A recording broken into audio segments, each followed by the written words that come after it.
आपको defined benefit plan का यानी ग्रेचुइटी, आप एग्जांपल में ग्रेचुइटी बोल करके सेट कर लो। मैं ग्रेचुइटी लायबिलिटी बोलूंगा या ग्रेचुइटी ऑब्लिगेशन बोलूंगा, आप डिफाइंड बेनिफिट ऑब्लिगेशन पकड़ के पढ़ोगे। शुरुआत हम यहां से करते हैं कि भाई भले कोई बंदा 30 साल काम करके रिटायर हो रहा है, 30 साल के रिटायरमेंट के बाद उसकी सैलरी मान लो ₹1,00,000 है, और ग्रेचुइटी का हम लोगों ने प्रोविजन बनाया था कि हर साल का 1 महीना, नॉर्मली 15 डेज का मिलता है, हमारी कंपनी ने बोला था 1 साल का 1 महीना का ग्रेचुइटी देंगे। तो उसको, उस बंदे को जो 30 साल बाद रिटायर हो रहा है, 30 महीना का ग्रेचुइटी मिलेगा। अब रिटायरमेंट के बाद वक्त मान लो उसकी सैलरी पर मंथ ₹5,00,000 थी, तो उसको 30 इंटू 5,00,000, 30 महीना का सैलरी 5,00,000, तो ₹1.5 करोड़ का 30 इंटू 5 लाख 150 लाख ग्रेचुइटी उसको मिलेगा। पॉइंट ये नहीं है, वो तो मालूम है हमें मिलेगा, पॉइंट है हम उसका अकाउंटिंग कैसे करेंगे। फर्स्ट ईयर से करेंगे या सीधा 30th ईयर में जब वो अमाउंट पेएबल होगा तभी पीएल में लॉस लिखेंगे। The answer is first year से करना होगा, बिकॉज जैसे जैसे इंप्लॉई काम करता जाता है ग्रेचुइटी भी अक्रू होता जाता है। ये एज 15 का और हम लोगों का भी मानना है। तो देखो यहां मैंने क्या लिखा, डिफाइंड बेनिफिट प्लान, क्योंकि सैलरी और number of years of service वगैरह पे डिपेंडेंट है, तो इंस्टीट्यूट ने बोला इसका अमाउंट एस्टिमेट करने के लिए आपको एक्चुअरी का हेल्प लेना पड़ेगा। आप लोग बोर्ड को कंटिन्यूअसली देखते रहिएगा, आपको समझ में आता रहेगा। एक मिनट थोड़ा पानी पी ले।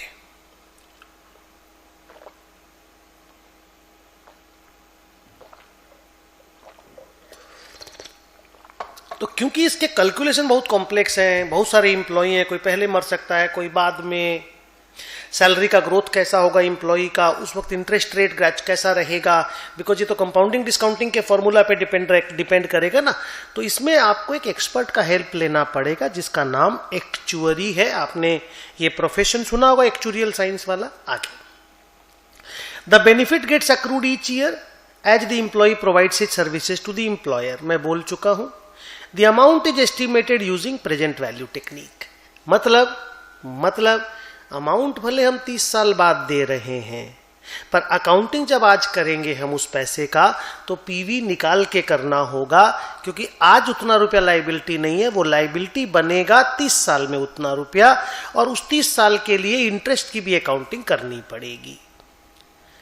These benefits gets accumulated as per projected unit credit method। मैं शॉर्ट में इसको PUCM बोलता हूं, और इसका एक्सप्लेनेशन हम नेक्स्ट एग्जांपल में करेंगे कि कैसे ये प्रेजेंट वैल्यू टेक्निक यूज होता है, कैसे ये projected unit credit method use होता है, इसको आप नेक्स्ट एग्जांपल में देखोगे। पोस्ट एम्प्लॉयमेंट बेनिफिट का पहला खर्चा, पोस्ट एम्प्लॉयमेंट बेनिफिट में ना बहुत सारे टाइप्स ऑफ या कंपोनेंट्स ऑफ एक्सपेंस होते हैं। उसमें पहला है current service cost. Current service cost का मतलब हुआ इस साल जो एम्प्लॉई ने मेहनत की, उसका जो ग्रेचुइटी अक्रू हुआ, उसको करेंट सर्विस कॉस्ट बोलेंगे। तो कितना अक्रू हुआ कैसे समझेंगे? देखो आंसर है, current service cost is the present value of benefit attributed each year. हर साल का जो बेनिफिट एट्रीब्यूटेड है उसका प्रेजेंट वैल्यू। तो फॉर एग्जांपल इस साल मान लो उसके 5 लाख की ग्रेचुइटी एट्रीब्यूट वो हुई, क्या नाम, अक्रू हुई। सर किस आदमी की? वो जो मैंने नहीं बोला जो 30 साल बाद काम करके रिटायर हो रहा है और 1 साल की सैलरी, वो रिटायरमेंट के वक्त उसकी 1 महीना की सैलरी 5 लाख थी, तो 5-5 लाख करके ही तो अक्रू हुआ ना हर साल। तो इस साल का 5 लाख रुपया payable after 29 number of years, mind it. तो 5 लाख एक्रू हुआ, पर हम 5 लाख आज नहीं लिखेंगे, क्योंकि 5 लाख इज पेएबल आफ्टर 29 तो समझ गए होगे, इस साल के एंड में अकाउंटिंग करेंगे। तो 29 ईयर्स का प्रेजेंट वैल्यू निकाल के अकाउंटिंग करना पड़ेगा, और हर साल वो यूनिट कैसे इंप्लॉई के खाता में क्रेडिट होगा वो आप देखोगे। तो current service cost is nothing but the present value of benefit attributed to each year. और इंटरेस्ट क्योंकि निकलेगा, पीवी का टेक्निक होगा तो इंटरेस्ट का कंपाउंडिंग होगा। Interest will be computed by multiplying the interest rate बोल दो या डिस्काउंटिंग रेट बोल दो with the opening amount of liability. क्योंकि हम 5 लाख का लाइबिलिटी नहीं 2 लाख का लाइबिलिटी पीवी निकाल के 2 लाख का लाइबिलिटी लिखेंगे तो 2 लाख को तो 5 लाख बनाने, मैं 1 महीना का बात बोल रहा हूँ, मान लो 1 साल का 1 महीना का ग्रेचुइटी अक्रू हुआ, मैं उसका बात कर रहा हूँ, तो आपको 2 लाख को तो 29 साल में 5 लाख बनाना होगा, बिकॉज आज तो आप 2 लाख लिखोगे, पेमेंट आप 29 साल के बाद 5 लाख करोगे, तो आपको उतना इंटरेस्ट तो अक्रू कराना पड़ेगा। तो ये उसका स्टोरी है। आगे ये दोनों काम होता कैसे है मैं आपको इस एग्जांपल में दिखाता हूं। सी दिस, ये आपके क्लास वर्क का ये एक सम है, मैंने यहां पे डाल दिया है। एम्प्लॉई है रोशन, 2021 में कंपनी ज्वाइन किया, 1490,210 उसकी सैलरी है। कंपनी ने बोला हम आपको 25% ग्रेचुइटी देंगे on the last drawn annual salary not monthly, annual salary का 25% for each completed years of service if you retire after completing A minimum of 5 years. उसकी सैलरी 10% करके ग्रो होने वाली है, तो आपको सैलरी लास्ट ड्रॉन पता करना पड़ेगा, बिकॉज ग्रेचुइटी का पेमेंट, ये ग्रेचुइटी ये नाम नहीं दिया उन्होंने, सैलरी लास्ट ड्रॉन पे डिपेंड करता है। कंपनी ने रोशन को बिगिनिंग में इंडक्ट किया था, तो वो 5 साल का टर्म कंप्लीट करेगा तो उसको 5 ईयरली इंक्रीमेंट मिलेगा। तो जो 1490,210 उसकी सैलरी अभी है, आपको पहले पता करना पड़ेगा 5 साल के बाद उसकी सैलरी कितनी होगी। लिखा है सैलरी 10% से ग्रो करेगी। बोर्ड पे देखो, आपने ये कॉन्सेप्ट सुना होगा कंपाउंडिंग का, future value is equal to present value into 1 + r to the power 5, या 10% करके 5 बार सैलरी को बढ़ा दोगे तो आपको पता चल जाएगा कितनी सैलरी 5 साल के बाद होने वाली है। आगे, what is the amount that the company should charge to the profit and loss account, मतलब वो करंट सर्विस कॉस्ट और इंटरेस्ट कॉस्ट का बात कर रहा है। इस एग्जांपल से समझना, every year as cost of defined benefit obligation, तो दोनों को मिला करके करंट सर्विस कॉस्ट हर साल का ग्रेचुइटी प्लस इंटरेस्ट कॉस्ट दोनों मिला दोगे तो ग्रेचुइटी कॉस्ट मिल जाएगा, which is nothing but defined benefit obligation. Also calculate current service cost and interest cost to be charge by assuming a discounting rate of 8%। तो दोनों को अलग अलग भी निकालने बोला है और टोटल करने भी हमें बोला है। ध्यान से देखो, इसी से आपको ये दोनों का concept, current service cost interest cost का और प्रोजेक्टेड यूनिट क्रेडिट मेथड का कॉन्सेप्ट भी आपको मिल जाएगा। देखना कैसे ग्रेचुइटी लायबिलिटी कंपनी की बुक्स में बढ़ती बढ़ती बढ़ती चली जाती है, सो दैट एंड में पूरा पेमेंट आराम से कंपनी कर पाता है। आगे सबसे पहले हम लोग सॉल्यूशन में निकालेंगे expected last drawn salary after 5 years, जो 1490,210 इंटू 1.10 टू दी पावर 5 करके निकला, 10% ग्रोथ करके 24 लाख रुपया। मतलब आज के 5 साल बाद मिस्टर रोशन की सैलरी साल की 24 लाख होगी। 24 लाख का 25% इज एनुअल ग्रेचुइटी। उन्होंने साफ बोला था ईच कंप्लीटेड ईयर का हम 25% देंगे, तो अगर वो 5 साल कंप्लीट करेगा तो उसको 30 लाख का ग्रेचुइटी मिलेगा। तो 30 लाख में हर साल की ग्रेचुइटी 6 लाख रुपया है। तो gratuity attributable to each year, या benefit is the name of benefit, तो क्लास हो गया, gratuity is the name of the benefit, pension is the name of the benefit, salary is the name of the employee benefit. Okay, तो मैं benefit लिख रहा हूं, मेरे मुंह से ग्रेचुइटी निकलेगा, एक ही बात है। अब देखो प्रोजेक्टेड यूनिट क्रेडिट मेथड कैसे काम करता है, इस पूरी टेबल से देखना। हाँ, पहले मैंने लिखा benefit attributed to each year 6 lakh करके हर साल, इसका प्रेजेंट वैल्यू निकालेंगे। अब ऐसे समझो, ये जो मैं फर्स्ट ईयर एंड में प्रोविजन बनाऊंगा, ये पेमेंट हम 4 साल बाद करेंगे, ये पेमेंट 3 साल बाद, ये पेमेंट 2 साल बाद, ये पेमेंट 1 साल बाद, और ये पेमेंट सेम ईयर में करेंगे। यस और नो?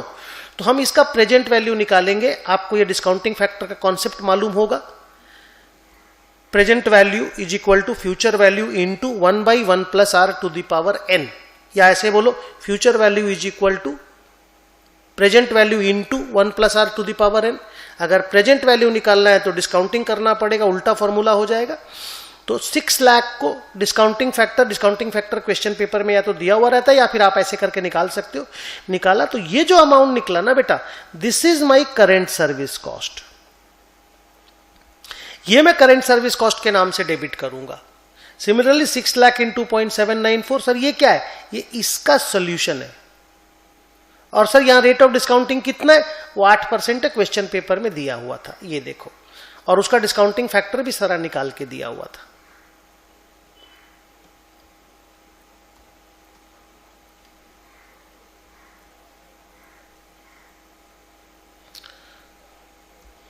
तो सिमिलरली इसको कैलकुलेट किया, इसको कैलकुलेट किया, इसको कैलकुलेट किया, and I got my current service cost of each year. ये रहा मेरा current service cost of first year, current service cost of second year, third year, fourth year, fifth year.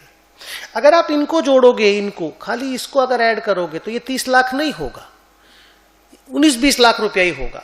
4 4 8 5 13 5 18 6 24 25 26 lakh हुआ, पर पेएबल तो 30 लाख है. तो बाकी का जो अमाउंट है ना वो इंटरेस्ट एक्रू होगा. और वही मैं बोला था, इंटरेस्ट का कैलकुलेशन कैसे होगा? इंटरेस्ट का कैलकुलेशन होगा लायबिलिटी इनटू इंटरेस्ट रेट, और इंटरेस्ट रेट 8% क्वेश्चन पेपर में दिया हुआ, वो क्वेश्चन में दिया हुआ रहेगा. और नहीं तो इंडिया में जो गवर्नमेंट बॉन्ड का डिस्काउंट वो यील्ड होता है ना, उसके हिसाब से इंटरेस्ट रेट यूज किया जाता है, आपको क्वेश्चन पेपर में मिल जाएगा. तो ये 441 फर्स्ट ईयर का प्रोविजन है. फर्स्ट ईयर में कोई इंटरेस्ट का अकाउंटिंग नहीं होता, क्योंकि फर्स्ट ईयर एंड में आप पहली बार प्रोविजन बनाते हो, इसको 4 साल बाद पेमेंट करना है, तो इसके ऊपर 4 बार इंटरेस्ट लगेगा. इस अमाउंट पे 3 बार, इस पे 2 बार, इस पे 1 बार, इस पे बिल्कुल भी नहीं लगेगा. ये पूरा 6 लाख है. अब देखो कॉन्सेप्ट क्या है. 441 पे हम 1 साल का इंटरेस्ट लगाए 8% के हिसाब से, तो 441 इंटू 8% इज दिस. अब ये मेरा इंटरेस्ट बोल करके सेकेंड ईयर पीएल में डेबिट होगा, और ये मेरा सेकेंड ईयर का करेंट सर्विस कॉस्ट है जो आपको पीवी करके निकाला हुआ था.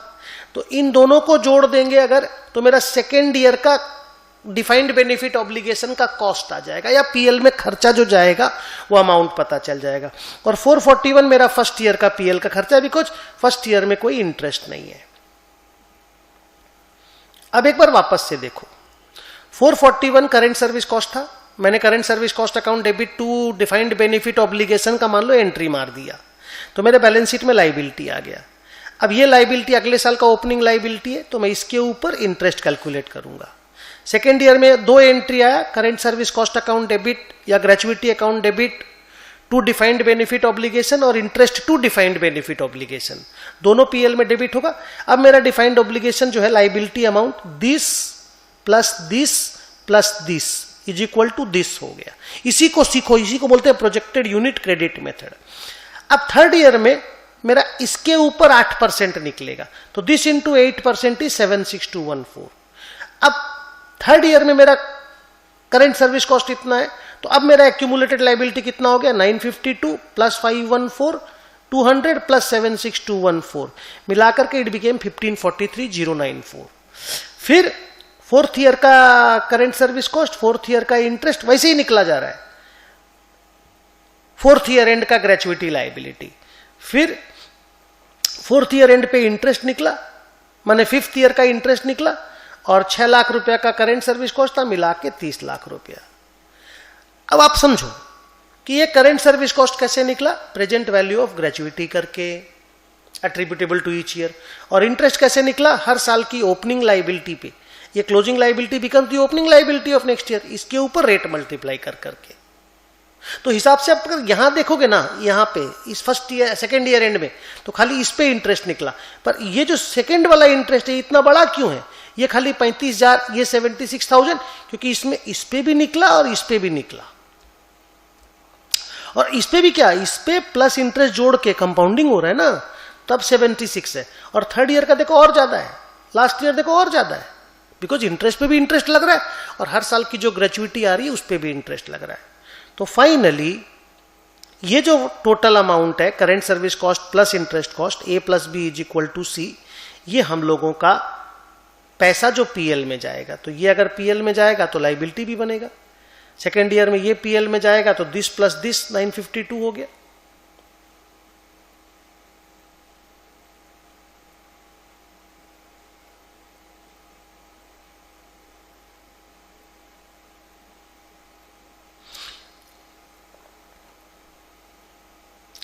ये थोड़ा अमाउंट रॉन्ग है ना, एक मिनट रुक, ये थोड़ा सा अमाउंट रॉन्ग है बेटा. हाँ 6, ये 1 सेकंड में जरा थोड़ा ठीक कर देता हूं इसको. ये तो 680 ठीक है, 6 और 5 11 होगा, 4 3 7 और 1 8, 581,680 होगा. 581,680 नहीं, 481,680. हाँ थोड़ा अमाउंट एरर है, बट 481,680 होगा. देन दिस प्लस दिस 952 हो जाएगा.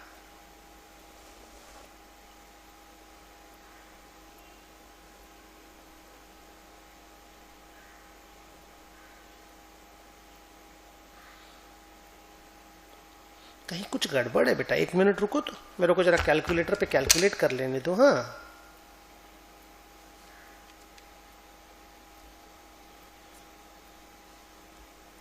आइडिया आपको समझ में आ गया होगा। जो कैलकुलेशन है इधर मैं खाली एक जगह पे ठीक कर दूं, अभी क्लियर हो जाएगा।